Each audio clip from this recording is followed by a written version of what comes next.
Imagery, language, developmental psychology, pattern recognition, human and artificial intelligence. एक एक करके इसको डिस्कस करेंगे। सबसे पहले आता है कॉग्निटिव न्यूरोसाइंस। कॉग्निटिव न्यूरोसाइंस का मतलब ये है कि जब कॉग्निटिव साइकोलॉजिस्ट और न्यूरोसाइंटिस्ट मिलके काम करते हैं। न्यूरोसाइंटिस्ट क्यों? क्योंकि कॉग्निटिव साइकोलॉजी ये मानती है कि जो भी हमारे बॉडी के अंदर न्यूरोलॉजिकल रिएक्शंस होते हैं, न्यूरॉन से रिलेटेड हो गए, हमारे ब्रेन से रिलेटेड हो गए, जो भी न्यूरोलॉजिकल या नर्वस सिस्टम के साथ जो जुड़े हुए प्रोसेसेस हैं, वो सारी चीजें हमारे कॉग्निटिव प्रोसेसेस के साथ जुड़े हुए हैं। जैसे अगर हम थिंकिंग कर रहे हैं या प्रॉब्लम सॉल्विंग कर रहे हैं या और कोई ऐसा मेंटल प्रोसेस कर रहे हैं जो कॉग्निशन के अंदर आता है या कॉग्निटिव प्रोसेस के अंदर आता है, तो उसमें कहीं ना कहीं हमारे न्यूरॉन्स के अंदर जो भी प्रोसेस होता है वो सारा कुछ इन्वॉल्व है। बेशक वो हमारी सेंसेशन से रिलेटेड हो, चाहे वो मेमोरी से रिलेटेड हो। तो जितने भी इलेक्ट्रोकेमिकल प्रोसेस होते हैं, जो न्यूरॉन टू न्यूरॉन हमारे सिग्नल पास होते हैं, जैसे आप किसी गर्म चीज को टच करते हो तो आपकी बॉडी से वो न्यूरॉन्स के थ्रू आपके दिमाग तक एक सिग्नल जाता है इलेक्ट्रोकेमिकल प्रोसेस के थ्रू। तो वो न्यूरोलॉजिकल साइंस में आता है। लेकिन अगर हमने कॉग्निटिव साइकोलॉजी समझनी है तो हमें उसकी नॉलेज होनी बहुत जरूरी है। तो इसलिए कॉग्निटिव न्यूरोसाइंस दोनों मिलके जुड़ के एक अलग से एक फील्ड बन जाती है, जिसके अंदर न्यूरोलॉजिकल एक्सप्लेनेशंस को समझने के लिए न्यूरोसाइंटिस्ट प्लस कॉग्निटिव साइंटिस्ट दोनों की जरूरत पड़ती है, दोनों के ऑब्जर्वेशंस की जरूरत पड़ती है, और दोनों मिलके हमारी जो भी बॉडी में जितने भी रिएक्शंस हो रहे हैं इलेक्ट्रोकेमिकल प्रोसेस की वजह से, उसका हमारे कॉग्निशन के ऊपर किस तरीके से असर होता है और कैसे कैसे कॉग्निटिव प्रोसेसेस में हमारे वो चेंजेस लेके आता है, उस चीज के बारे में हम स्टडी करते हैं। तो ये एक अलग एक प्रॉपर इंपॉर्टेंट डोमेन है कॉग्निटिव साइकोलॉजी की, जिसमें पूरा फोकस हमारे नर्वस सिस्टम और न्यूरोलॉजिकल प्रोसेस के ऊपर होता है। फिर सेकंड आ जाता है परसेप्शन। परसेप्शन का मतलब क्या है कि जो भी आप एनवायरनमेंट में कोई चीज देखते हो तो आप उसको देख के क्या इंटरप्रेट करते हो। आप अपने सेंसेस का यूज करते हो चीजों को परसीव करने के लिए, और इसमें सेंसरी स्टिमुलाई का बहुत इंपॉर्टेंट रोल है। डिटेक्शन का मतलब है पहले तो आप ये डिटेक्ट करोगे कि आपके सामने कोई स्टिमुलाई प्रेजेंट है कि नहीं है, उसके बाद आप उसका मतलब निकालोगे, उसको इंटरप्रेट करोगे। So it involves the detection and interpretation of sensory stimuli, which is called perception. Perception means जब आप किसी सेंसरी स्टिमुलाई का, सेंसरी क्यों बोल रही हूँ मैं, क्योंकि हम सेंसेस को यूज करते हैं। अब सामने कोई चीज पड़ी, आप उसको देख रहे हो तो आप अपनी आईज का यूज कर रहे हो, अपने विजन का यूज कर रहे हो, जो एक वन ऑफ द सेंस है। या फिर अगर आप किसी की बात सुन रहे हो तो आप अपने सेंसेस का यूज कर रहे हो। तो उसके बाद आप उसकी बात का मतलब समझने की कोशिश कर रहे हो, जिसका मतलब हो गया इंटरप्रिटेशन। तो पहले आपने डिटेक्ट किया, उसके बाद आपने इंटरप्रेट किया, और ये जो आप पूरा प्रोसेस कर रहे हो इसको हम बोलते हैं परसेप्शन। तो experiments in perception have a good understanding of sensitivity of the human organism to sensory signals, and more important to cognitive psychology of the way we interpret sensory signals। तो पहले तो ये चीज कि हम कितने सेंसिटिव हैं सेंसरी सिग्नल्स की तरफ, मतलब कि अगर हमारे सामने कोई स्टिमुलाई है तो हम उसकी तरफ कितने सेंसिटिव हैं, हम उसको डिटेक्ट कर पा रहे हैं या नहीं कर पा रहे हैं। जैसे आप किसी की आवाज सुन रहे हो तो आपको सुनाई दे रही है कि नहीं दे रही है, पहली बात तो ये है। या फिर आपको कोई चीज दूर से दिख रही है कि नहीं दिख रही है, तो आपकी डिटेक्शन कितनी है, पहले तो ये इंपॉर्टेंट है कि सेंसिटिविटी कितनी है। फिर दूसरी चीज है कि अगर आप डिटेक्ट कर लेते हो तो आप उसको कैसे इंटरप्रेट करते हो, आप उसका क्या मीनिंग निकालते हो, आपको क्या समझ में आता है उसको देख के कि आपको क्या बोला जा रहा है, या आपको क्या नजर में आ रहा है, या आप कुछ खा रहे हो तो आपको उसका टेस्ट किस तरीके से आप उसको इंटरप्रेट कर रहे हो। तो इसमें डिटेक्शन हो गई, इंटरप्रिटेशन हो गई, और ये सारा जो प्रोसेस हो रहा है ये कहीं ना कहीं हमारी कॉग्निशन से रिलेटेड है, क्योंकि हम परसेप्शन का यूज कर रहे हैं अपनी। और परसेप्शन क्या है? परसेप्शन एक कॉग्निटिव प्रोसेस है। तो study of perception alone does not adequately account for the expected performance. Other cognitive systems are involved, including pattern recognition, attention and conscious and memory. अब यहाँ पे जब डिटेक्शन की बात करते हैं तो किसी चीज को डिटेक्ट करने के लिए हमें अटेंशन चाहिए उसके ऊपर, हम उसकी तरफ ध्यान दें, पहले उसकी पैटर्न को रिकॉग्नाइज करें, अपनी मेमोरी में उसकी जैसी कोई चीज ढूंढे जिससे हमें ये पता चले कि जो हम देख रहे हैं उसका क्या मतलब है, और अपने कॉन्शियसनेस में उसको लेके आएंगे, तब जाके परसेप्शन कंप्लीट होगा। जैसे सपोज आपके सामने एक इस शेप की कोई चीज पड़ी हुई है, अब यहाँ पे आपने क्या किया, आपने उसको अटेंशन दी पहले कि ये क्या चीज है, आपने उसके फीचर्स को ध्यान में देखा कि ये एप्पल की तरह शेप है उसकी, और उसकी जो लीफ है वो ग्रीन कलर की है, तो ये एप्पल लग रहा है। लेकिन आपको कैसे पता है कि ये एप्पल लग रहा है आपको देखने में? क्योंकि आपकी परसेप्शन ने उसमें बहुत सारे प्रोसेसेस करे हैं। पहले उसने डिटेक्ट किया उसको, उसके बाद उसके पैटर्न को रिकॉग्नाइज किया। पैटर्न कैसे रिकॉग्नाइज किया? उसकी शेप को समझने की कोशिश करी कि उसकी शेप किस तरीके की आ रही है। फिर और उसके लिए उसको अटेंशन दी पूरे तरीके से, क्योंकि जब आप उसको समझ रहे हो तो आप उसको अटेंशन दे रहे हो, वो आपके कॉन्शियसनेस में है क्योंकि आप उसका आपका ध्यान उसके ऊपर है पूरा। प्लस आपकी मेमोरी का यूज किया क्योंकि आपने पहले इस तरह की शेप में जो चीजें देखी थी वो आपको पता था वो एप्पल है, तो आपकी मेमोरी ने आपको ये चीज बता दी कि जो चीज आप देख रहे हो सामने उसको हम एप्पल बोलेंगे। तो इस तरीके से परसेप्शन आपने करा उस पर्टिकुलर फ्रूट का। तो ये कॉग्निटिव प्रोसेस के अंदर इतने सारे प्रोसेसेस एक साथ हो गए, लेकिन ये बहुत स्लो प्रोसेसेस नहीं है, इसमें टाइम नहीं लगता है, ये बहुत फास्ट होती है ये सारी चीजें। आपको एक एक स्टेप करने में पता भी नहीं चलता है कि आपका ब्रेन कितनी जल्दी ये सारे स्टेप्स कवर कर जाता है। तो इसीलिए अब इसके बाद पैटर्न रिकॉग्निशन भी पढ़ लेते हैं कि पैटर्न रिकॉग्निशन की डिटेल क्या है। जैसे पैटर्न रिकॉग्निशन में क्या है कि environmental stimuli rarely are perceived as single sensory events, they are usually perceived as a part of a more meaningful pattern. The things we see, sense, hear, feel, taste और smell are almost always a part of a complex pattern of sensory stimuli। अब हमने जैसे उस Apple की ही बात करी थी, अब आप उसको देख रहे हो, उसके पैटर्न को समझने की कोशिश कर रहे हो, आप उसकी शेप को पहचानने की कोशिश कर रहे हो, तो ऐसा तो नहीं है कि आपका सिंगल एक ही सेंसरी प्रोसेस उसमें यूज हो रहा है। आपके अंदर मेमोरी जो स्टोर्ड है वो भी यूज हो रही है, क्योंकि जब आप उसके पैटर्न को पहचान रहे हो, रिकॉग्निशन का मतलब क्या है? पहचानना। तो आप पहचानते तो किसी चीज को तभी हो ना जब आप उसको पहले से जानते हो, और पहले से जानने का मतलब क्या है कि वो आपकी मेमोरी में कहीं ना कहीं स्टोर्ड है।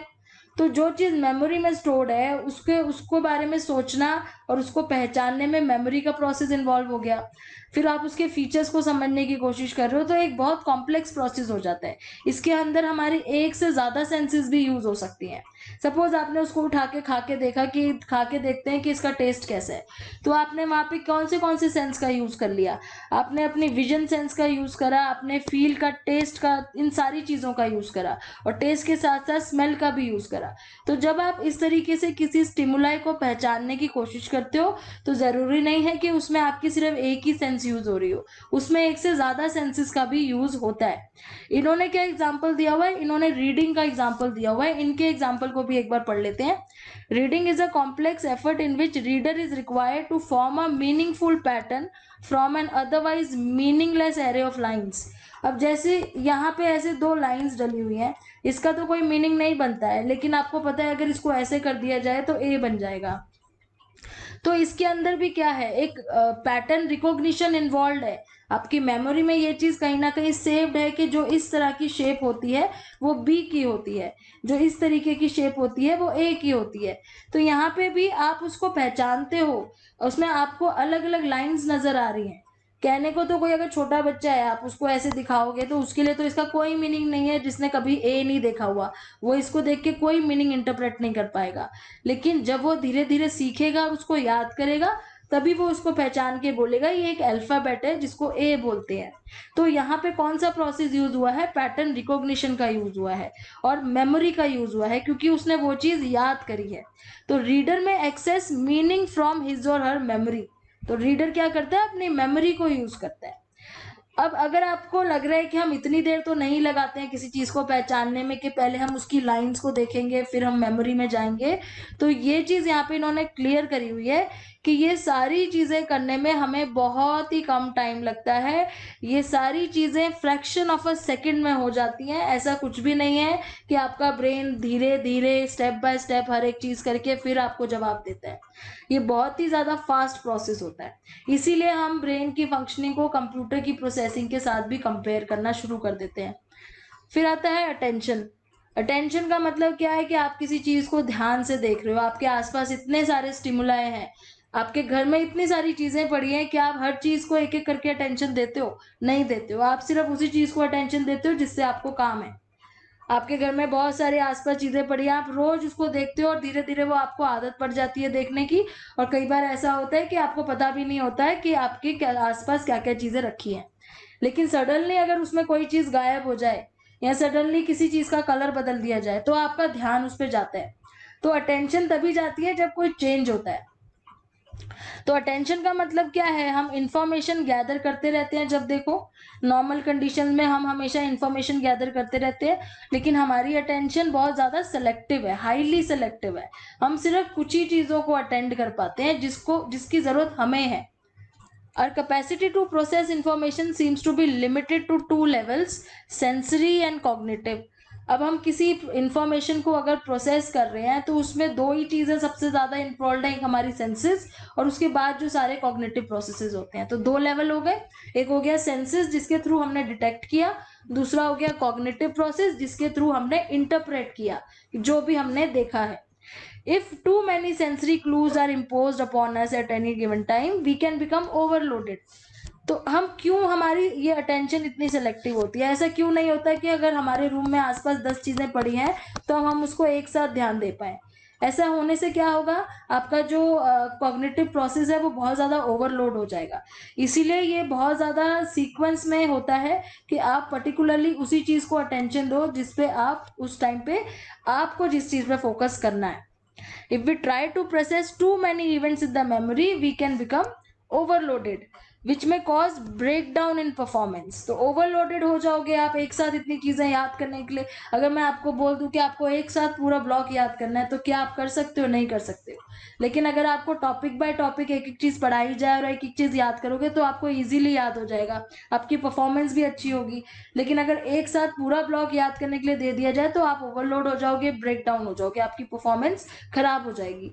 सेम तरीके से अटेंशन भी काम करता है, वो सिलेक्टिव अटेंशन करता है और आपको ओवरलोड नहीं करता है किसी भी चीज पे। फिर आ जाते हैं कॉन्शियसनेस पे। कॉन्शियसनेस का मतलब है करंट अवेयरनेस। जैसे अभी अगर आप ये वीडियो देख रहे हो तो आपका कॉन्शियसनेस टोटली इस टॉपिक के ऊपर है, आपकी अवेयरनेस पूरी इस टॉपिक पे है।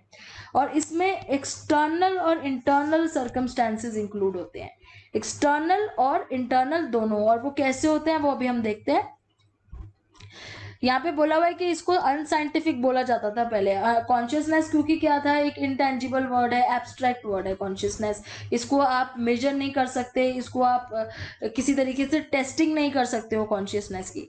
तो इसको पहले तो ज्यादातर जो बिहेवियरिस्ट होते थे, बिहेवियरिस्ट कौन होते हैं, जो बिहेवियर देख के टेस्टिंग करते हैं बिहेवियर का, तो उनका कहना है कि कॉन्शियसनेस तो कोई ऐसी चीज है ही नहीं जो नजर आती है, तो इसको तुम साइंटिफिक कैसे बोल सकते हो? साइंटिफिक तो वही होता है जिसको हम देख सकते हैं और जिसको हम टेस्ट कर सकते हैं, तो कॉन्शियसनेस तो ऐसी चीज है ही नहीं। तो उन्होंने तो इसको टोटली अनसाइंटिफिक बोल दिया।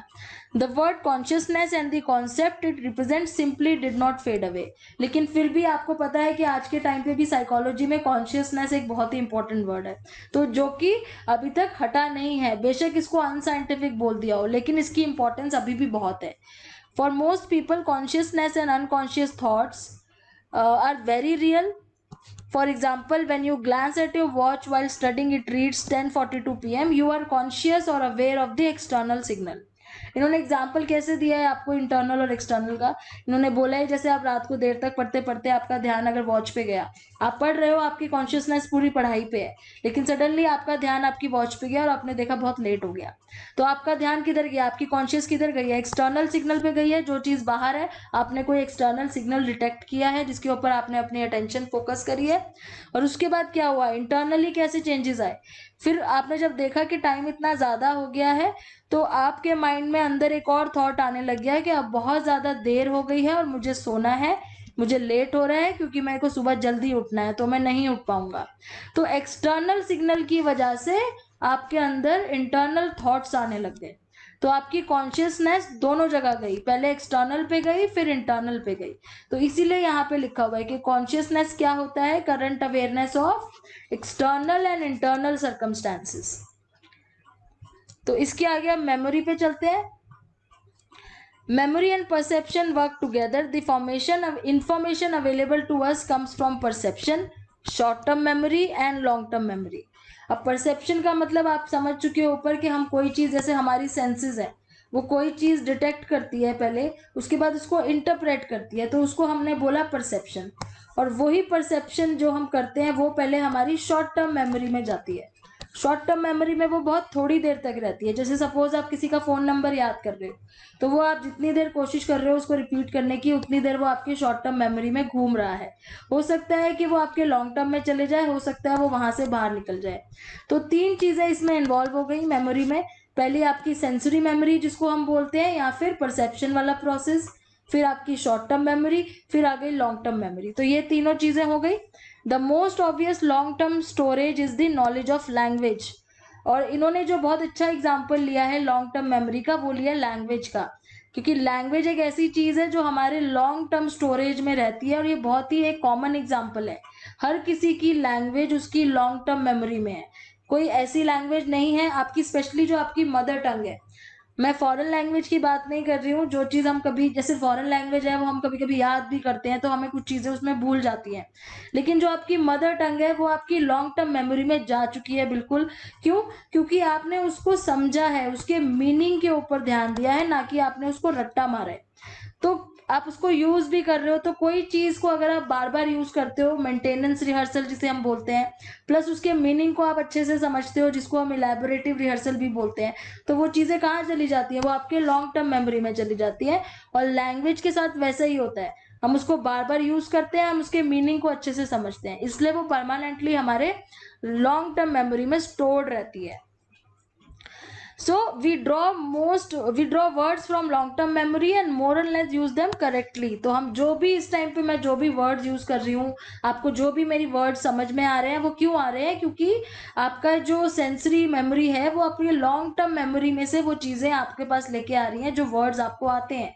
सपोज यहाँ पे मैंने आपको कोई ऐसा वर्ड बोल दिया जो आपने कभी नहीं सुना, तो वहां पे आपकी सेंसरी मेमोरी आपको बता तो देगी कि वो वर्ड क्या है, आपने सुन भी लिया, लेकिन आप उसको इंटरप्रेट नहीं कर पा रहे हो क्योंकि आपकी लॉन्ग टर्म मेमोरी में वो चीज है ही नहीं है। अब जो चीज लॉन्ग टर्म मेमोरी में नहीं है, आप उसको इंटरप्रेट नहीं कर पाते, फिर आपको क्या करना पड़ता है? आपको उसका मीनिंग ढूंढना पड़ता है। फिर आप उस नए वर्ड का मीनिंग ढूंढते हो और फाइनली फिर वो आपके लॉन्ग टर्म मेमोरी में चली जाती है। तो मीनिंग ढूंढना बहुत जरूरी है किसी भी चीज का, अगर आप उसको लॉन्ग टर्म मेमोरी में स्टोर करना चाहते हो। इसीलिए पढ़ाई की स्ट्रैटेजीज भी हम यही बताते हैं किसी को, जब भी पढ़ाई के लिए कोई चीज याद करनी हो, कि उसको प्रैक्टिस करने के साथ साथ उसका मीनिंग ढूंढो, क्योंकि मीनिंग समझोगे तो वो लॉन्ग टर्म मेमोरी में चली जाएगी। तो यहाँ पे ये मेमोरी इस तरीके से काम करती है, और ये हमारी कॉग्निटिव साइकोलॉजी का एक बहुत ही इंपॉर्टेंट डोमेन है। फिर आता है representation of knowledge. Representation of knowledge means आप किस तरीके से अपनी नॉलेज को रिप्रेजेंट कर रहे हो, या आप कैसे उसको समझ रहे हो। Fundamental of all human cognition is representation of knowledge, how information is symbolized and combined with the things stored in the brain.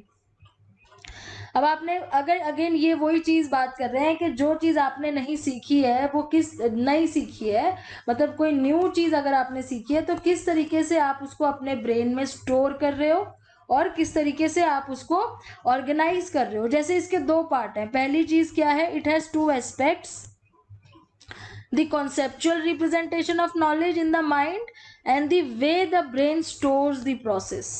तो एक तो हो गया कि आप उसके कॉन्सेप्ट को किस तरीके से समझ रहे हो, दूसरी चीज हो गई कि आप उसको स्टोर कैसे कर रहे हो अपने माइंड में। तो 2 प्रोसेस हो गए।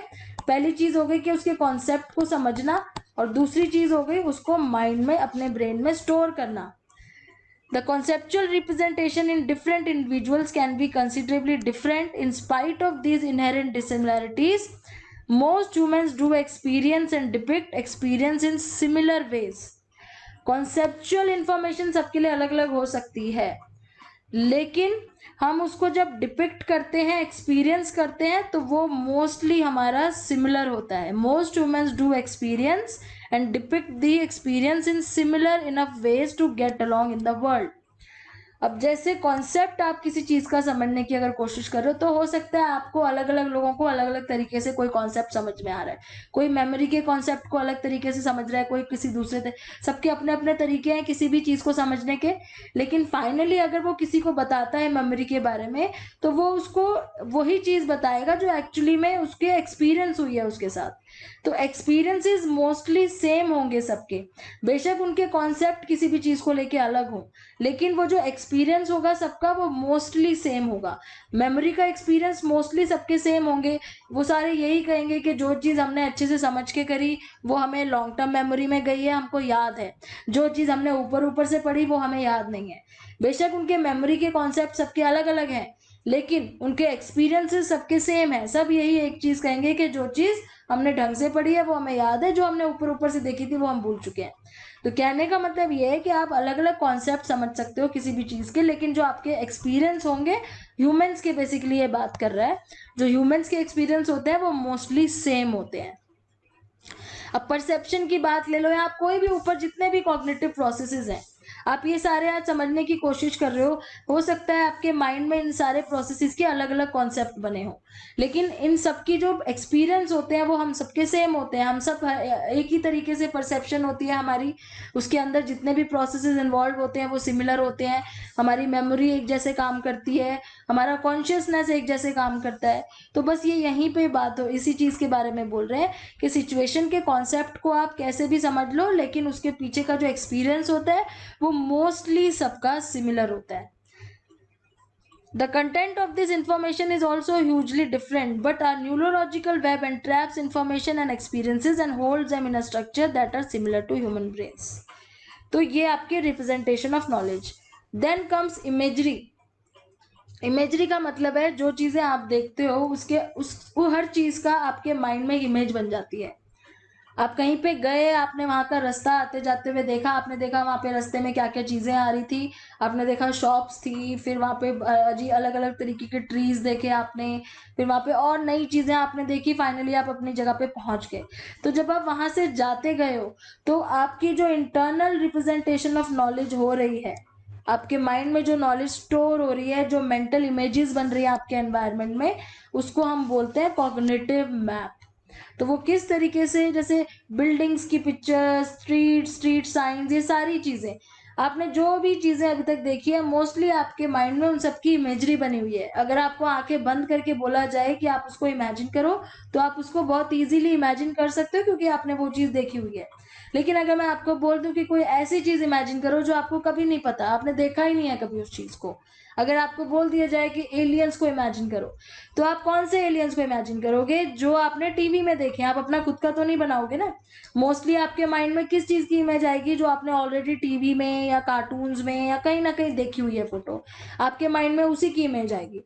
तो इमेजरी का मतलब वही है कि जो हमारे परसेप्शन में चीजें हमने जो हमारे सेंसेस के थ्रू हमने देखी है, वो चीज हमारे माइंड में एक इमेज बना देती है। From cognitive map, we are able to draw significant cues. Although the experimental study of mental imagery is relatively new to psychology, some significant। तो mental imagery के बारे में हमने एक बार एक वीडियो में भी डिस्कस किया था, जो मैंने सौंड्रा चिकरेली वाली वीडियो बनाई है परसेप्शन में, उसी में मेंटल इमेजेस के बारे में भी बात हुई थी। इसके ऊपर काफी सारे वो हुए हैं रिसेंट, बाहर आ गया अपने डोर से, मतलब उसने जल्दी अपनी इमेजरी खत्म कर दी। जिसका घर बड़ा था उसको टाइम लगा इमेजिन करने में। क्यों? क्योंकि वो अपने घर के एक एक कमरे के अंदर गया। इसका मतलब क्या था कि अगर वो उसको वो कर पा रहा है, इमेजिन कर पा रहा है, तो उसके माइंड में कुछ ना कुछ तो कॉग्निटिव मैप बना हुआ है ना उस जगह का, कोई ना कोई तो इमेजेस उसके माइंड में स्टोर्ड है, और वो भी एग्जैक्टली उतने ही डिस्टेंस में स्टोर्ड है जितना वो एक्चुअली में चलता है अपने घर में। तो ये इमेजरी की पावर है कि आप इस इमेजेस को इस तरीके से स्टोर कर सकते हो जैसे कि आप एग्जैक्टली उसको एक्सपीरियंस कर एंड एक्सप्रेस नॉलेज। लैंग्वेज एक तरीका है, जैसे अब मेरे को अगर लैंग्वेज आती है तभी तो मैं आपके साथ एक नॉलेज शेयर कर पा रही हूँ। तो लैंग्वेज एक प्रॉपर तरीका है अपनी नॉलेज को एक तो एक्सप्रेस करने का और सीखने का भी। अब आपको भी अगर ये लैंग्वेज आती है इंग्लिश और हिंदी, तभी आप ये चीज सीख पाओगे जो मैं पढ़ा रही हूँ। तो लैंग्वेज एक बहुत ही इंपॉर्टेंट रोल हमारे लाइफ में प्ले करती है, एक तो कोई चीज सीखने की और दूसरी सिखाने की। The study of how language is used is a central concern of cognitive psychology. तो लैंग्वेज का यूज कैसे होता है, कैसे किया जाता है, ये एक कॉग्निटिव साइकोलॉजी का सेंट्रल कंसर्न है, द मेन फोकस है कॉग्निटिव साइकोलॉजी का। Human development language represent unique kind of abstraction which is basic to cognition. Language processing is an important component of information processing and storage. तो वही बात बोल रहे हैं कि जो भी इंफॉर्मेशन आप प्रोसेस कर रहे हो उसमें लैंग्वेज का एक बहुत इंपॉर्टेंट रोल है। अगर आप कोई ऐसी जगह पे चले जाते हो जहाँ पे आपको बिल्कुल लैंग्वेज नहीं आती है उनकी, तो वहाँ पे आपकी जो इंफॉर्मेशन प्रोसेसिंग का जो पूरा प्रोसेस। फिर थिंकिंग एंड कॉन्सेप्ट फॉर्मेशन,